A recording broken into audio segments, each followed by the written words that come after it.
Expert જોડાઈ ગયા છે બોનન્ઝા પોર્ટફોલિયોના ધ્રુમિલ વિટલાણી.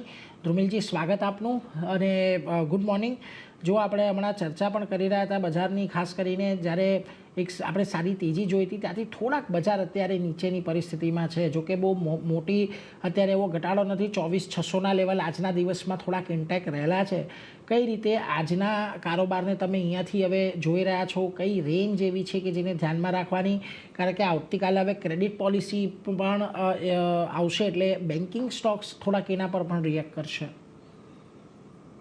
ગુડ મોર્નિંગ નીરજજી, તમને બધા વ્યવસ્થા. સો નિફ્ટીમાં એક રેન્જ બની છે. કાલના સેશનમાં જ મેં કીધેલું બાય લો સેલ એની સ્ટ્રેટેજી કરવી જોઈએ, or else sell buy low ની સ્ટ્રેટેજી કરવી જોઈએ.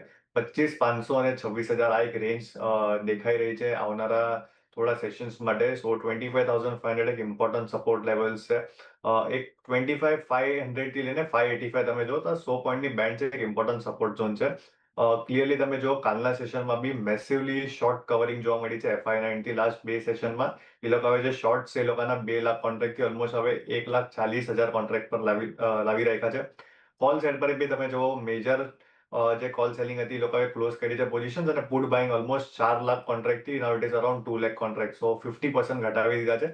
સો આઉટલુક FI9 થી પોઝિટિવ સાઇડનું બને છે. ક્લાયન્ટલ્સ આર મેકિંગ શોર્ટ પોઝિશન, અને પ્રોપ ડેસ્કની વાત કરીએ તો એ લોકો માઇલ્ડલી સાઇડવેઝ ટુ પોઝિટિવ સ્ટાન્સ પર છે. સો મોટા મોટી બાન્ડ ડીપનો અપ્રોચ લાગો છે નિફ્ટીમાં. 25,500 ઉપર કારોબાર કરે છે. ઓફસેટ પર 25,800 અને 26,000 લેવલ્સ અગેન આપણને જોવા મળશે as far as Nifty is concern.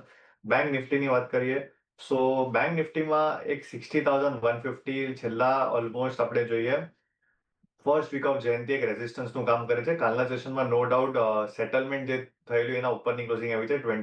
60,000 આપણે જોઈએ કાલની જે ક્લોઝિંગ હતી 238ની હતી. સો આજના સેશનમાં ફોલોઅપ બાઇંગ નથી જોવા મળતું. 60,000 એક ઇમ્પોર્ટન્ટ સપોર્ટ લેવલ્સ છે, followed by 59,500. As long as Bank Nifty 59,500 ના ઉપર છે, આઉટલુક પોઝિટિવ સાઇડનું રહેશે. અપસાઇડ પર જે ઇમ્પોર્ટન્ટ રેઝિસ્ટન્સ ઝોન છે 60,500 નો છે.